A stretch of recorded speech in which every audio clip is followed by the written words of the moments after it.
Hello, friends. Hello, David Lee with Daring Deeply Life Leadership Relationship Coaching. I am here today to talk about forgiveness. That's right. I'm going to talk about forgiveness. So, if there are those of you that are watching this right now thinking, what's he going to say? What is David Lee going to say about forgiveness? What is there to say? There may be a reaction from you that is, I don't want to talk about forgiveness. Or there is darn right, damn right, I want to talk about forgiveness. Could be both.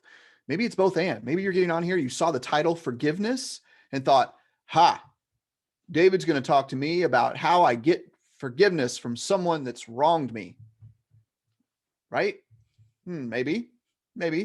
Or maybe I don't really want to watch this. I'm going to watch it anyway. And you're thinking right now, oh, be gentle, David. Be gentle, because I probably need to be forgiven for something that I did to someone, right? And I'm not sure how to ask for forgiveness. It feels weird. It feels bizarre. I'm not even sure that they care. I'm not sure how they're going to respond. So there may be a ton of different reactions and responses to what you think today will be about. So I'm going to spend the next several moments talking about my journey through forgiveness, the idea of forgiveness. And I will layer this entire little post, this little video with forgiveness sucks. I wrote earlier today, actually, those of you that are watching this into the future, who knows, but I had a post that I wrote, and the meme that I created was forgiveness sucks. And boy, does it sometimes, right? I mean, forgiveness is really great when you ask for it and you are forgiven and it builds a layer of intimacy within the relationship. Doesn't it feel that fantastic? Feel that good? It does. Yeah. But I'd be willing to guess that you have probably been in a situation with a certain someone with whom you love, care about, honor, right? In which you asked for forgiveness and it wasn't given. And my guess is there's probably something that has been done to you where you wanted forgiveness to be extended, to be asked for from you, and it never was. I've been there too, right? I tell you from a personal experience, obviously it's my experience, right, that I have waited years, sometimes decades, for an apology from someone that I knew probably would never come. Anyone else? Right? And I allowed myself to stew around in a cesspool of shame and anger and bitterness and resentment because that apology never came.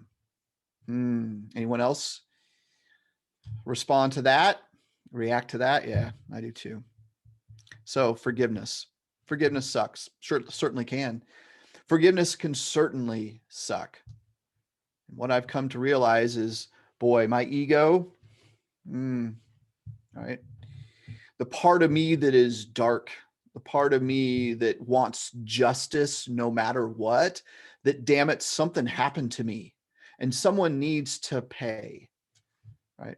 Has overwhelmed me, has kept me in a level of resentment, bitterness, as I alluded to earlier. So, what in the world? It wasn't until I began to realize that if I leaned into my own understanding of how I needed, when necessary, to apologize, ask for forgiveness, and not attach myself to this idea that I had to have the perfect response to me apologizing. Because sometimes the person's going to look at you and go, no, I don't accept your apology.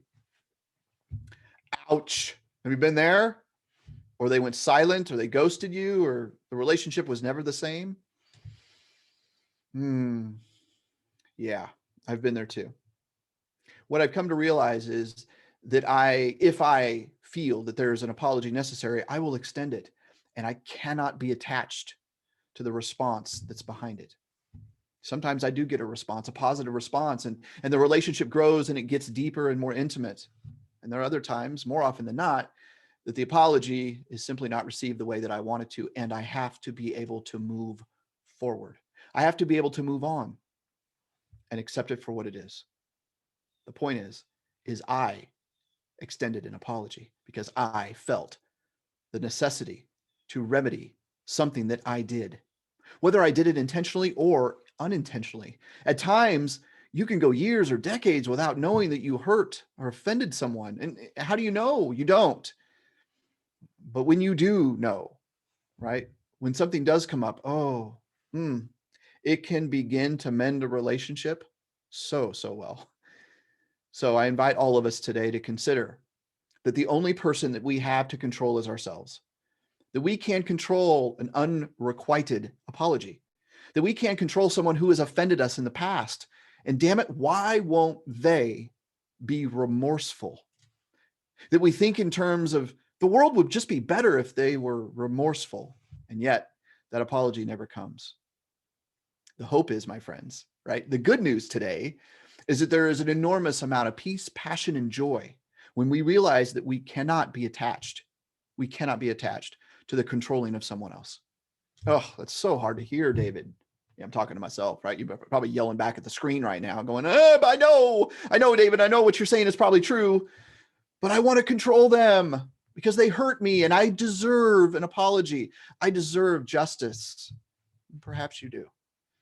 What I will say is what will free you, right, will allow you to thrive, grow, heal, and transform into truly who you are is to release that venom, is to let go of the unforgiveness. And begin to do an audit, right? How do I feel? My action step for you today is this: are there relationships right now in your life, right? It may be your significant other, maybe a spouse, maybe a boyfriend, girlfriend, maybe it's an ex-spouse, right? Former spouse, as I like to say, right? In which you need to reach out and perhaps apologize for something that was done decades ago. As hard as it may be, it could release you.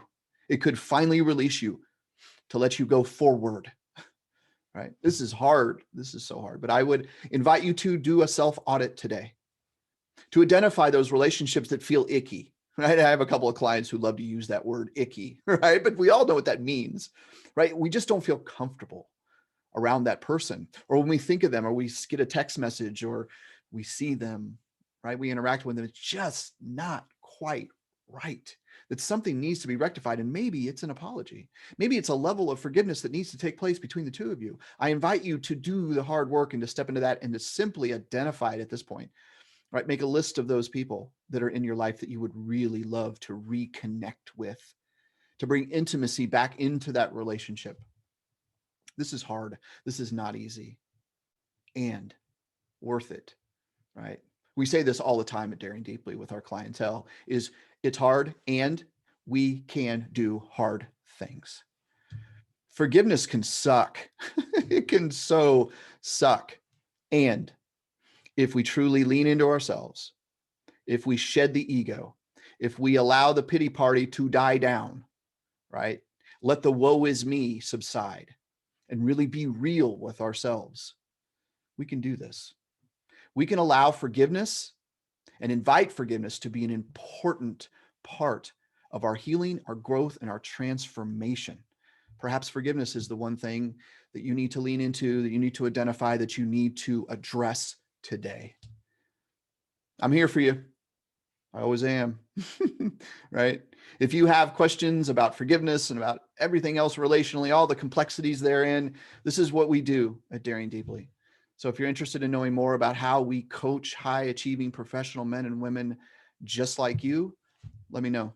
Send me a message, leave me a message, find me. I'm all over the socials, and I cannot wait to communicate and connect with you.